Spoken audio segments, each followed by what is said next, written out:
Hai teman, kembali lagi bersama saya yang akan membacakan novel yang berjudul Terpaksa Menikahi Pak Ustadz Season 2. Bagaimana teman hari ini? Mau kemana? Atau nunggu tamu aja di rumah? Mimin doakan, mau apapun hari ini semoga teman-teman diberikan kesehatan, keselamatan juga di jalan, serta kemudahan. Tak lupa Mimin ucapkan terima kasih kepada teman-teman yang telah bersama Mimin dari sebelum puasa sampai ke hari raya ini. Semoga kedepannya kita terus bersama. Semoga kedepannya kita dipertemukan dengan bulan suci Ramadan yang akan datang. Amin ya robbal alamin. Baiklah, langsung saja kita mulai. Bab 50. Kamu betah tinggal di sini? Tanya Azam. Semoga aja betah, kalau sekarang masih menyesuaikan diri, jawab Zahira. Baru beberapa hari lalu, Zahira pindah ke Jakarta dari Medan. Di rumahnya, ia hanya berdua dengan sang kakak. Zahira adalah yatim piatu. Ia dibesarkan di panti asuhan. Ia tidak pernah tahu siapa orang tuanya. Miris sekali bukan? Zahira mendambakan kasih sayang orang tua. Sedangkan banyak anak-anak zaman sekarang yang mengabaikan keberadaan orang tuanya. Bahkan ada yang sampai menitipkannya di panti jompo. Nauzubillah. Zahira bersyukur karena anaknya tidak rewel saat dibawa ke sini. Untuk pertama kalinya melakukan perjalanan yang lumayan lama. Saat ini mereka menunggu kedatangan beberapa teman panti Zahira yang memang berdomisili di Jakarta. Mereka bekerja di sini. Itu mereka datang, Bang. Zahira mengarahkan telunjuknya pada dua orang temannya yang sedang berjalan mendekat. Berdua aja? Iya, teman aku di sini cuma 2 orang, ujar Zahira. Azam mengangguk. Ia menyambut hangat kedua teman perempuan Zahira itu. Mereka melanjutkan dengan obrolan dan makan makanan. Sesekali Azam memperhatikan Zaibah. Anak itu tidak akan keluar dari arena permainan sebelum merasa puas. Lelaki itu membiarkan saja. Lagi pula, tadi sebelum berangkat, Zaibah sudah makan. Jadi memiliki banyak tenaga untuk bermain. Oh, kamu kerja di Berkajaya Group. Itu perusahaan yang dipimpin istri saya, ucap Azam. Saat mendengar Dila, salah satu teman Zahira, mengatakan dirinya baru saja diterima bekerja di sana. Istrinya Bang Azam itu Bu Aluna? Tanya Dila meyakinkan. Iya. Wah, hebat ya. Bu Aluna juga saya lihat masih muda. Tambah Dila. Berarti nanti kita semua bisa kumpul ya.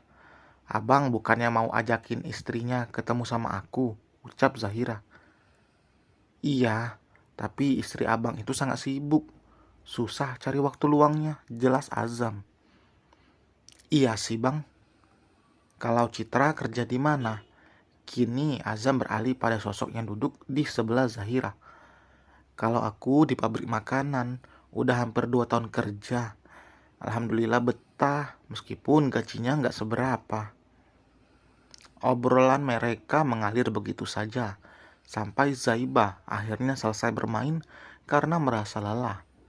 Jam sudah menunjukkan pukul 5 sore. Dila dan Citra sudah pamit. Sekarang Azam akan mengantar Zahira pulang. Soal acara ulang tahun, Azam tidak berbohong. Karena memang hari ini Ibrahim tepat berusia 1 tahun. Tapi memang tidak merayakan seperti anak-anak pada umumnya. Hanya makan-makan di luar saja. Zahira juga tidak memiliki teman lain atau keluarga untuk diundang di sini. Kayaknya Zai capek banget ya bang, ujar Zahira saat melihat Zaibah yang tertidur lelap di jok belakang mobil. Dia kalau udah main pasti lupa waktu. Karena jarang banget main, jadi sekalinya main ya lama, jawab Azam sambil fokus menyetir. Kalau boleh, Zai ajak main aja ke rumah bang. Di sana nanti dia bisa main sama Baim. Iya ya, kasihan juga di rumah mainnya cuma sama mbaknya aja. Gak ada juga teman-teman seusianya di sekitar rumah, terang Azam. Mereka ngobrol sampai tidak terasa, kini sudah ada di depan rumah minimalis yang ditempati Zahira dan Ibrahim. Abang gak mampir dulu, tawar Zahira. Lain kali aja, bentar lagi maghrib. Azam lalu memutar tubuhnya untuk membawa paper bag di belakang, lalu memberikannya pada Zahira. Buat Baim, lanjutnya. Bang, kenapa harus repot-repot? Aku udah banyak banget nyusahin abang. Zahira ingin menolak, tapi jelas itu akan membuat Azam tersinggung. Tapi ia merasa tidak enak karena sering menyusahkan lelaki itu. Nggak repot kok, cepet ambil. Terus kamu masuk, udah mau maghrib. Iya, makasih ya bang. Azam mengangguk. Zahira lalu keluar dari mobil itu. Ia berdiri di depan rumah sampai tidak lagi melihat kendaraan yang membawa Azam. Wanita itu langsung masuk untuk menidurkan Baim karena ia akan siap-siap untuk sholat. Rumah yang ditempatinya hanya memiliki satu kamar tidur, ruangan tamu, dapur kecil, dan juga kamar mandi. Meski tidak besar, tapi cukup membuat Zahira nyaman tinggal di tempat itu. Ia berencana untuk jualan online. Setidaknya itu yang bisa dilakukan karena ia harus momong anak. Jika Zahira bekerja di luar, siapa yang akan menjaga Ibrahim? Bang, sekarang Baim udah 1 tahun. Dia pinter dan gak rewel. Wajahnya semakin mirip sama kamu, bang. Zahira menatap nanar bingkai foto di atas nakas. Ia mengambilnya dan mengelus dengan sayang foto mendiang suaminya itu. Kamu jangan khawatir. Aku gak bakalan cengeng kayak dulu. Sekarang cuman Baim yang aku punya. Aku harus kuat buat Baim. Zahira bergumam dengan suara bergetar. Air matanya sudah tidak terbendung lagi. Bohong jika ia mengatakan tidak akan cengeng. Zahira masih merasa rapuh karena kepergian Haikal 1,5 tahun yang lalu. Haikal belum pernah melihat anaknya karena saat Haikal meninggal, Ibrahim belum lahir. Haikal meninggal karena kecelakaan. Saat Zahira kehilangan lelaki itu, ia merasa tidak memiliki harapan untuk hidup. Keduanya sama-sama dibesarkan di panti dan tidak memiliki keluarga lain. Saat mendengar suara azan, Zahira langsung menghapus air matanya. Ia tidak boleh berlarut-larut seperti ini. Hanya saat sendirian ia bisa menangis, karena di depan orang lain ia selalu ceria, tidak pernah sedikit pun menampakkan kesedihannya. Karena tadi azam maghrib di jalan, Azam akhirnya memutuskan untuk sholat di masjid yang dilewatinya sebelum melanjutkan perjalanan pulang. Karena terhalang macet, waktu tempuh yang tentunya lebih lama. Jarak rumah Zahira ke kediaman Azam juga lumayan jauh. Sampai di rumah pukul 6:30 malam. Ia melihat mobil sang istri sudah terparkir rapi di garasi. Assalamualaikum. Lelaki itu mengucap salam saat masuk ke dalam rumah. Waalaikumsalam. Aluna keluar dari kamar mandi menyahut. Wanita itu sudah terlihat segar karena baru selesai mandi. Dia kayaknya capek banget sepanjang jalan tidur, terang Azam. Ia langsung membaringkan tubuh mungil putrinya di kamar sebelum kembali ke kamarnya. Ia merasa gerah dan berniat mandi, sedangkan sang istri sudah tidak terlihat di kamar. Sudah dipastikan Aluna ada di dapur. Aluna hanya perlu menghangatkan makanan saja, karena ia tidak sempat memasak dan memilih beli makanan. Wanita itu kembali ke kamar. Melihat Azam di kamar mandi, ia langsung menyiapkan baju ganti. Pintu kamar mandi terbuka. Nggak jadi makan malam. Kok cepat banget pulangnya? Tanya Azam. Enggak, Klien aku ada urusan urgent, makanya dibatalkan. Kalau tahu dari awal, kita kan bisa dinner di luar, ujar Aluna. Enggak apa-apa, dinner di rumah aja. Zai juga udah tidur, jadi kita punya waktu banyak untuk berduaan. Azam mendekat dan langsung melingkarkan tangannya di pinggang sang istri. Tapi makan dulu, aku lapar banget soalnya. Azam mengangguk lalu berjalan menuju ranjang. Tempat bajunya sudah disediakan, sedangkan Aluna sudah menunggu di sofa. Baru saja tubuhnya terhempas di sofa. Wanita itu menyipit melihat merah di punggung suaminya. Terlihat seperti bekas kuku yang melintang lumayan panjang. Mas, punggung kamu kenapa? Tanya Aluna. Kenapa emang? Azam malah balik bertanya. Itu kayak ada bekas kuku. Oh, mungkin digaruk maling, celetuk Azam. Aluna mengeringit heran. Apaan? Digaruk maling? Kamu ada-ada aja, ucapnya. Bukan ada-ada aja. Kalau orang sudah bilangnya digaruk maling, maksudnya itu kita sendiri yang garuk, tapi dalam posisi lagi tidur, jadi nggak sadar gitu. Jadi bilangnya digaruk maling. Azam menjelaskan sambil memakai bajunya dengan lengkap. Aluna tertawa mendengarnya. Kok lucu ya mas? Istilah orang dulu memang gitu. Kadang bikin geleng-geleng kepala, saud Azam. Selesai Azam berpakaian lengkap, mereka langsung menuju ke meja makan. Gimana acaranya tadi mas? Tanya Aluna sambil menyedokkan nasi untuk sang suami. Ya gitu deh. Nggak pakai pesta, cuman makan-makan doang. Ungkap Azam. Ia memang tidak berbohong untuk itu. Aluna mengangguk. Kalau Zai nggak rewel? Enggak, malah dia anteng banget mainnya. Piring yang terisi nasi dan lauk pauk Aluna ditaruh di hadapan Azam. Lama nggak mainnya, kasihan juga Zai. Azam melirik Aluna. Sekilas selalu fokus pada makanannya.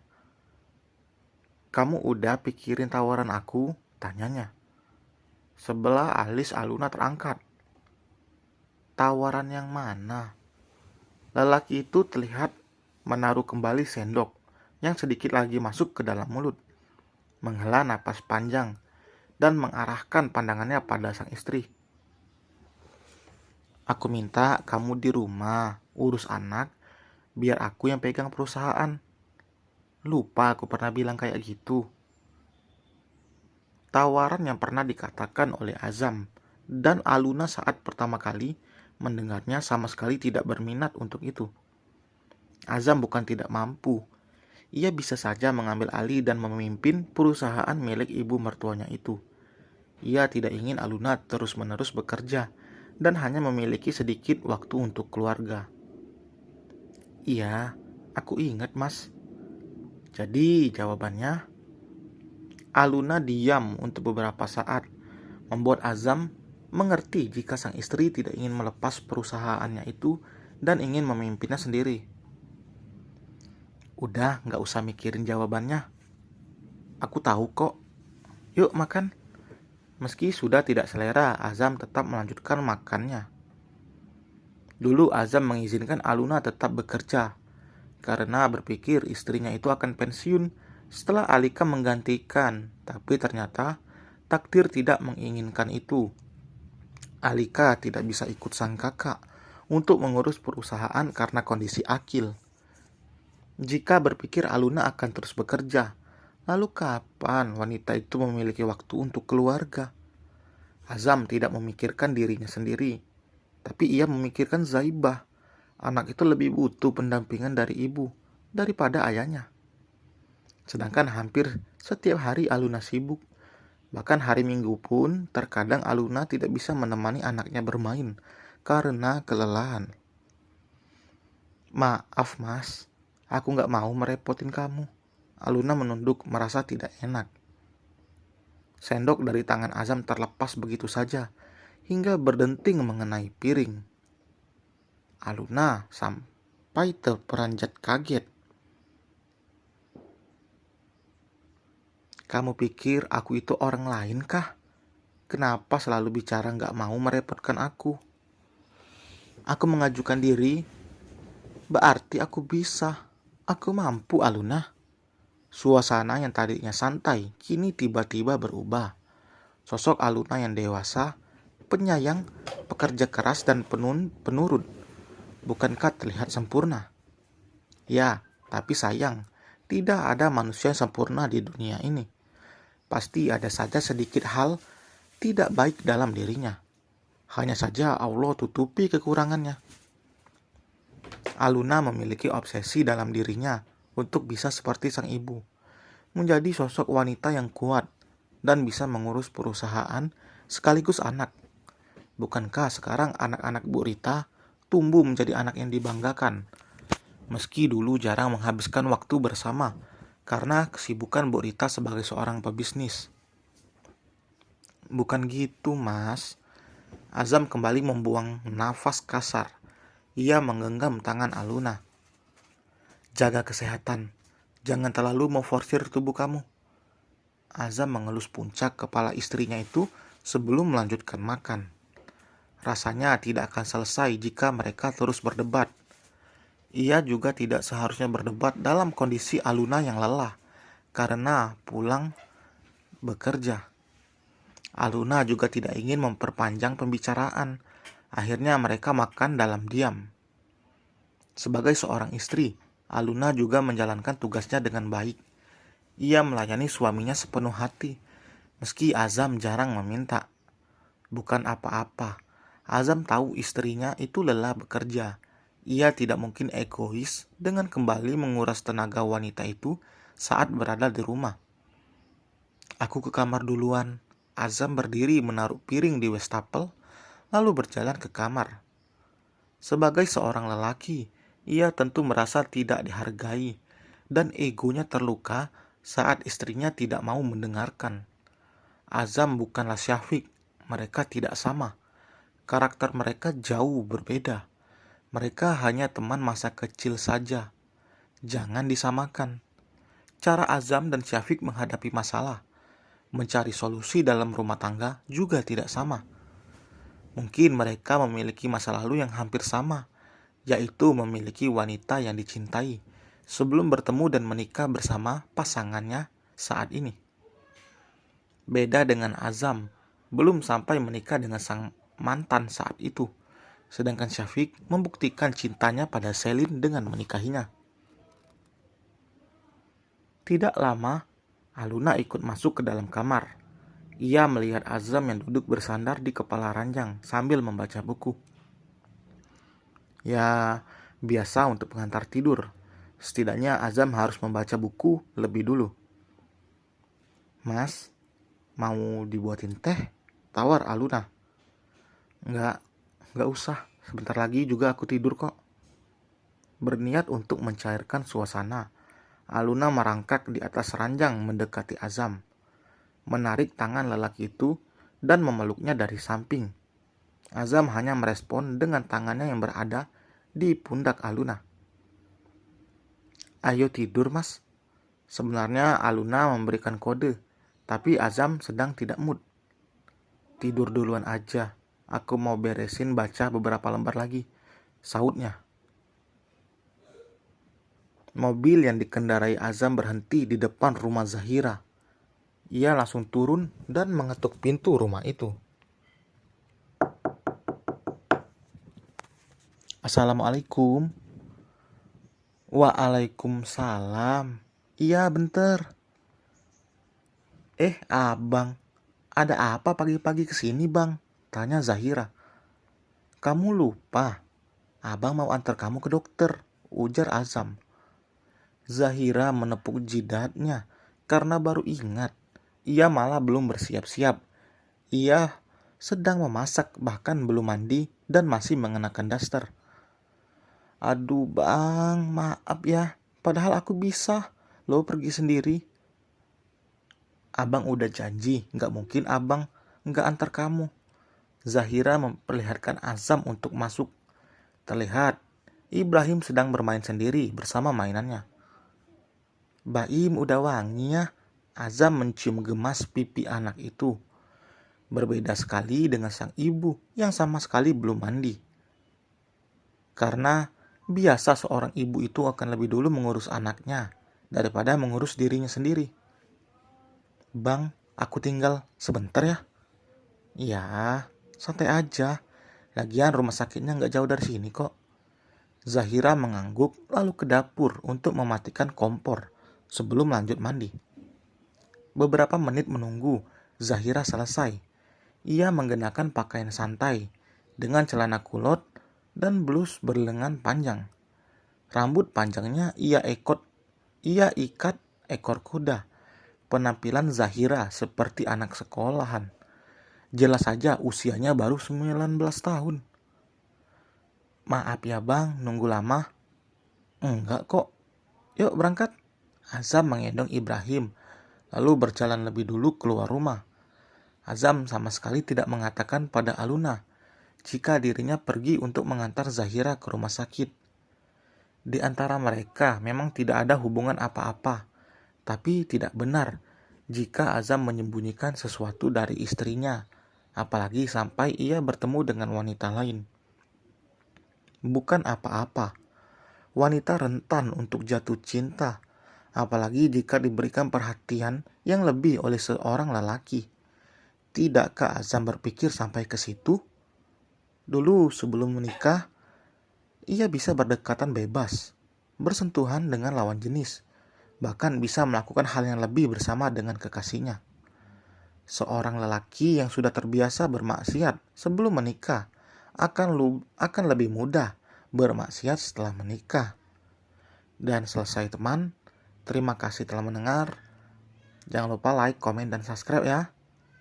Jangan emosi. Sampai jumpa di bab berikutnya. Bye.